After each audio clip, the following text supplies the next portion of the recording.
At this point, we've worked with rhythm, which is creating rhythms based on kick and snare and hi-hat patterns. And we've also looked at the major scale itself. Now we're going to combine those two ideas together to create a bass line using parts of the rhythm section, or the actual drums. So we're going to close the piano roll, and we're going to add a new track, software instrument. We're going to have parts we can combine together.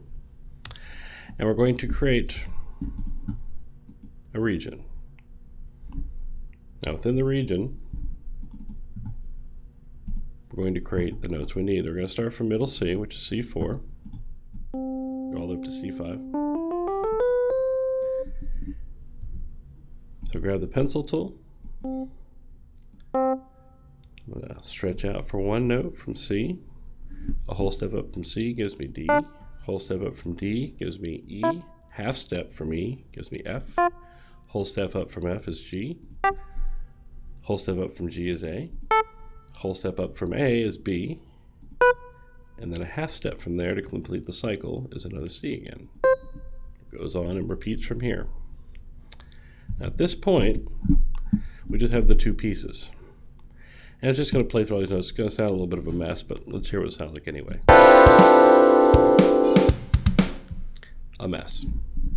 So what we're going to do is we're going to take this parts here, these notes, and we're going to shorten them up so they're going to be the same length as all the parts we had for the drums. Now we may change the length of these, but we want to at least start off something that's easier to navigate. So if I close the piano roll down, go back to the drums here for a moment. I want to take the drums and I want to copy them on top of here. Now to make this work properly, you need to make sure that your drag option says overlap. If it says no overlap, when you move one on top of the other, whatever's beneath gets erased. So we'll stick with the overlaps. We want them to join together. So here's our drum part. We're going to select it and drag it right on top. Now at this point, the only thing that's selected is that top item here, the duplicate. If I select like this, it's called a lasso select. Notice how when I get closer to here, I actually pick up the other region. So once I have those two selected, I can right click and join them together. You can use the shortcut. Click them together. And so now when I pull it up, I can zoom in and I have everything here sitting in one place. Now this is also going to be very messy and noisy at this point, but we're going to use only parts of this. So we're going to start off by getting rid of what was the hi-hats and the cymbal. Just go through and select them all and delete them out. This is only on the secondary track. So we have our notes up here, then we have what was the kick and the snare. So what we're going to do is we're going to target these parts with these notes. So to start off with, C, that's a pretty good one to start with.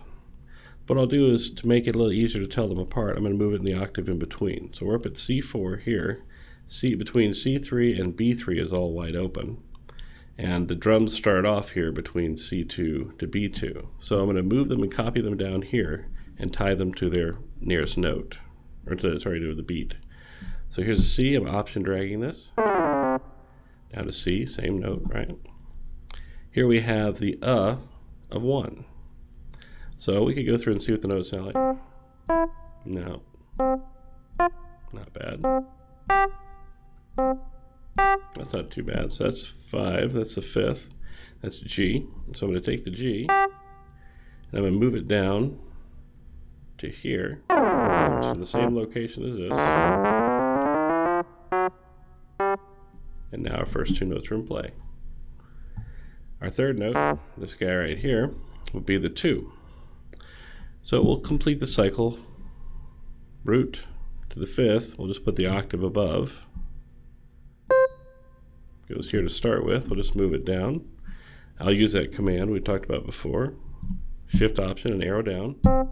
So now those three are in line. This is lined up with this. This is lined up with this. This is lined up with this. So that's our first part.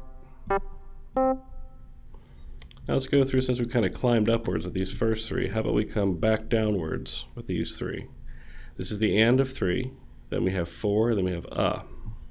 So since we did the root, the 5th, and an octave of the root, let's go through and grab one of the other notes. How about we'll grab the 3.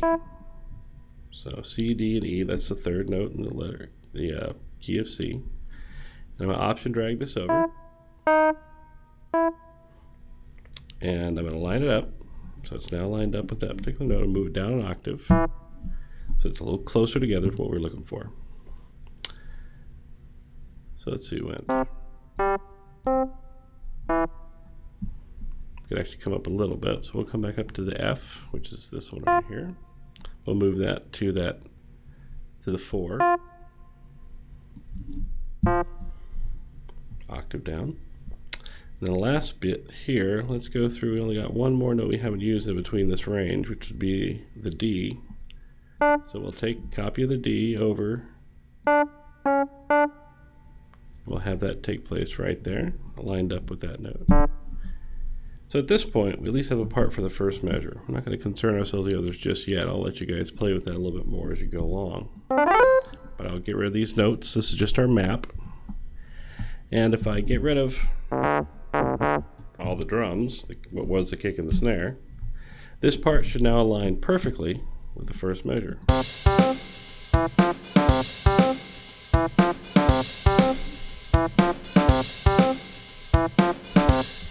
Now notice I mentioned originally we're going to do a bass. At this point, this is definitely not a bass, a little too high up in range. So we'll take all this and move down one more octave, put it down actually where the kick and the snare were before, and we'll change instruments. So in this case, we'll go through and just grab a preset patch. Bass, I think we'll do the thumb bass. So the bass and the drums should be tightly wound to each other.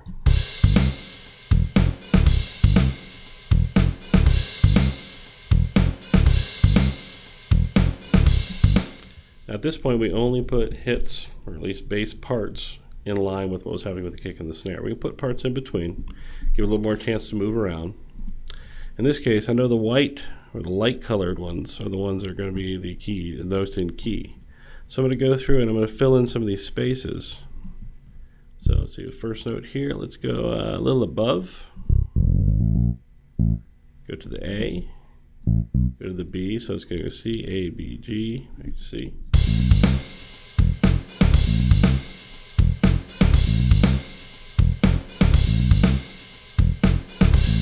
A little busy, but it's kind of fun to play with. These two notes here, not too bad themselves. I'm going to take these, I'm going to bump these up an octave so you get a little more movement between them. So let's see what happens now. A lot of activity in the beginning, a lot of activity from and of 3 on.